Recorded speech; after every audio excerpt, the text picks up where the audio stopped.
Hey, Corky here. How y'all doing? Went to a program at the middle school. One of my grandsons got honor roll. Really special. Grandpa stuff.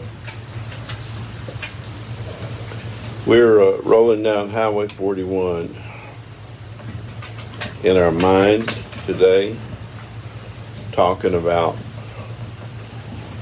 Highway 41, in the Dickie Betts song, Ramblin' Man. He said he was born on the back seat of a Greyhound bus, rolling down Highway 41. So we're talking about that highway that runs all the way from Florida, Miami, all the way up into Wisconsin. And it goes through,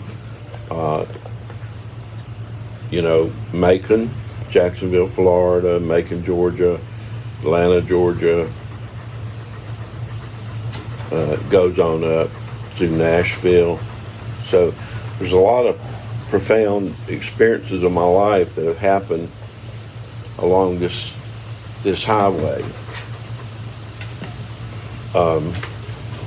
I've already told y'all I'm Atlanta born, and so I'm going to talk about Atlanta some today. It may take more than one video to talk about Atlanta.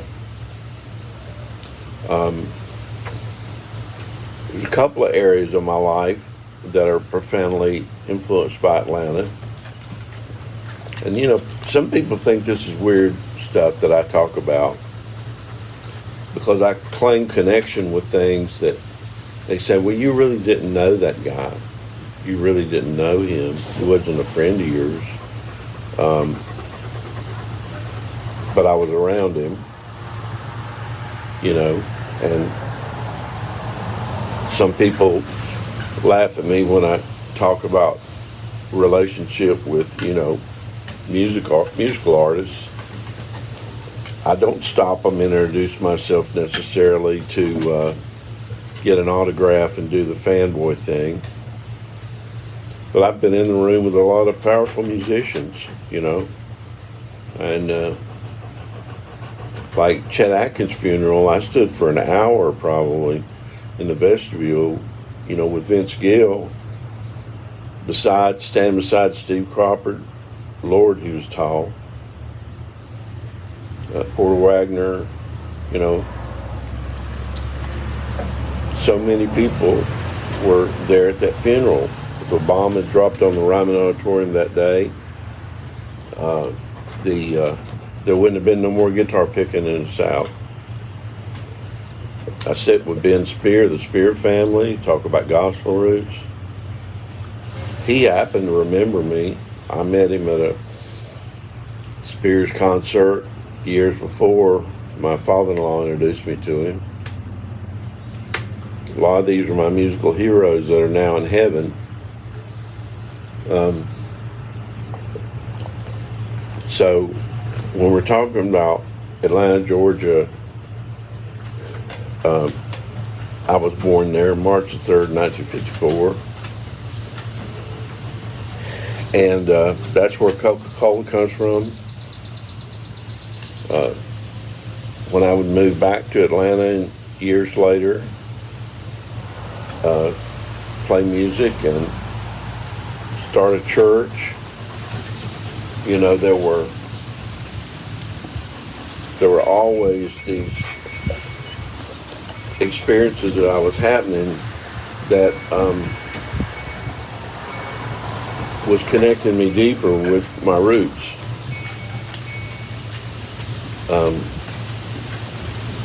I had a job as a graphic artist in Atlanta. I worked on Sharper Image catalog, Cabela's catalog, and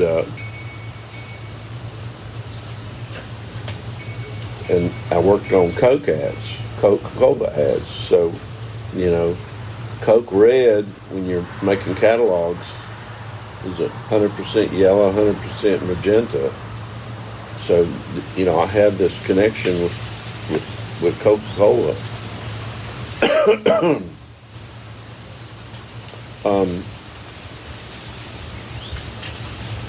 Model trains is a big part of my YouTube channel. I haven't messed with model trains that many years. I pretty much started when I moved here to Alabama because I never had a place to do a layout. But it was back in Atlanta where a man named Bill Cooper, who worked with my father at Carrier Air Conditioning Corporation in the old days, he had the biggest train layout in Atlanta. And I learned about it, and it inspired me that I might one day when I get old work on model trains. So I do that now. I do it in a big way. So, and he happened also to be a father of a minister in my organization.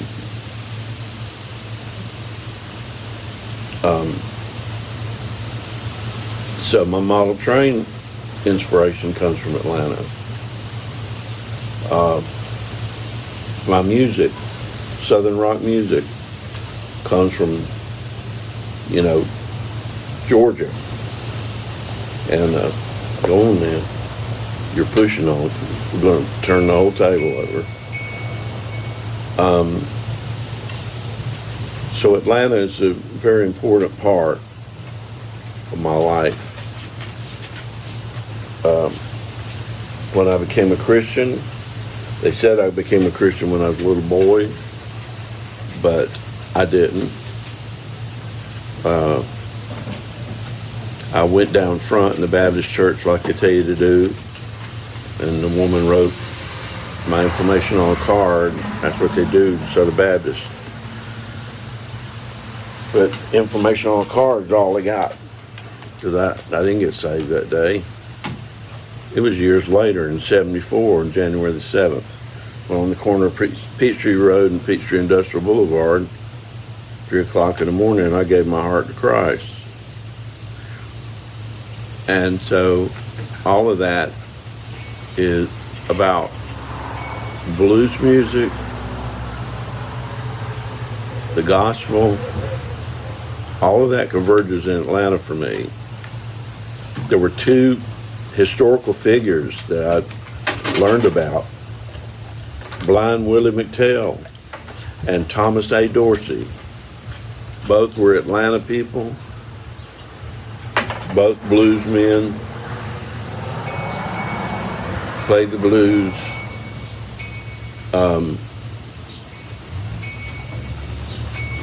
Thomas A. Dorsey comes from West Atlanta, where my people really lived. Villa Rica, Georgia. Thomas A. Dorsey, African-American gospel artist that wrote, Precious Lord, Take My Hand. He was from Atlanta, and he played blues with Ma Rainey, and then later became a Christian and determined to do only gospel.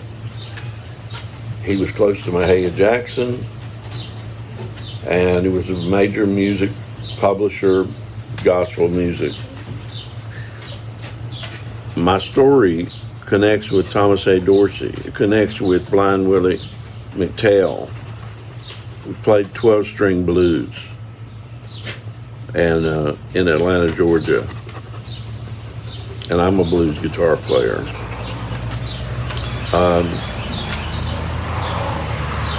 That's one reason I'm a firm believer in reading history. Because in reading history, whether it's the historical books of the Bible or whether it's just American history, you see the history of people's lives, and you can lay your life beside them, not to compare yourself to them, but you can see how people's lives developed. the things that transformed them, the things that changed their life. And you can kind of see how your life goes. And if you're a true pilgrim, you're going to keep going back, doing pilgrimages to these sites and these places, which hold such great meaning for you in your life. And for me, Atlanta, Georgia is that way. I was born not far from Crawford. I was born at Crawford Long Hospital. The man invented ether.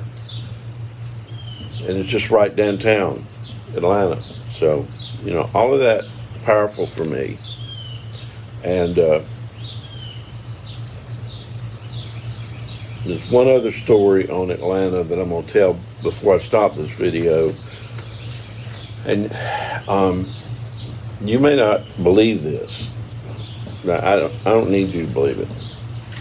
And I'm not sure that it actually happened, but the more that I hear about this particular night, the more I believe it. I was with my buddy Floyd. This is before we became Christians. Well, he had already been a Christian, but I was drinking in the underground Atlanta. On Fridays I get paid, spend it all on Purple Hurricanes, whatever that was, some alcoholic drink. Get drunk in the underground Atlanta. And this particular night, I was so drunk, and it was really late, and I saw that Al Kooper was playing at a club down there. Now I couldn't afford to go in there, but I could hear his Hammond organ swirling out of the bar. And Al Kooper is one of my favorite organ players. Just to kind of place him in the history of music, he played organ on Like a Rolling Stone by Bob Dylan, which was actually something that happened accidentally. He founded Blood, Sweat, and Tears, and he released the album Super Session, Mike Bloomfield and Al Kooper. A very pivotal album for blues guitar players, especially in the 60s. Carlos Santana was on the album, Stephen Stills on the album, two major guitar heroes of mine. So I love Al Kooper. So I knew who Al Kooper was. I knew he was in that club and I could hear his organ. So I went around the side of the place in an alley. Now, I was drunk on my tail, so I plopped down on the ground with my back to the wall where I could hear that organ the best. I'm outside the bar, sitting down there, and I'm listening. I can't hear what the vocals or what he may say, and you know what I'm talking about. When you're outside a building and there's music going on in the building, sometimes whoever's closest to the wall, you hear that instrument better. And so that Hammond organ, I could hear it pretty good, but I couldn't hear the rest of the musicians or singers as well. And I sat down on that wall, and I don't know how long I was there.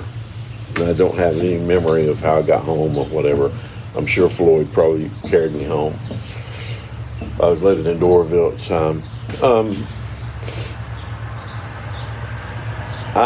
I read the story of Lynyrd Skynyrd, and the story was that Al Kooper had started a Southern rock label in Atlanta in the 70s, and he was in the underground Atlanta on a particular night,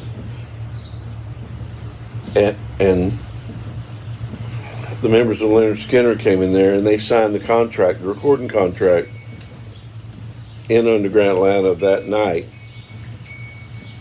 for Al Kooper to produce Lynyrd Skynyrd. And I actually think that was the night. I think while I was sitting in the alley, drunk, with my back to the wall, listening to Al Kooper play organ, I think that night Lynyrd Skynyrd probably signed their contract in there. Can't prove it, because I don't remember the date.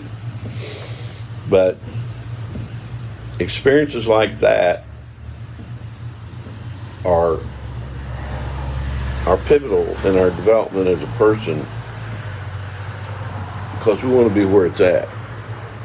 If you want to use, jive talk, and it's okay, jive's okay. So Atlanta, and the Allman Brothers, even though they weren't from Atlanta, they're from Florida, that they're living in Macon, and they're doing songs like Hotlanta, and Atlanta's an important place. I could say a lot more about my ministerial work in Atlanta after I got sober in the 80s. So I'm going to be going up to Russellville, Alabama tonight to Dream Center and talk with some recovering alcoholics. And so I'll be talking about sobriety tonight. And a lot of my sobriety journey has to do with music, has to do with Southern rock, has to do with mall trains. So I know it might sound crazy to some of y'all, and that's okay. Because if I'm going to be crazy in a world, this world is the one I'm going to be crazy in. Y'all have a good day.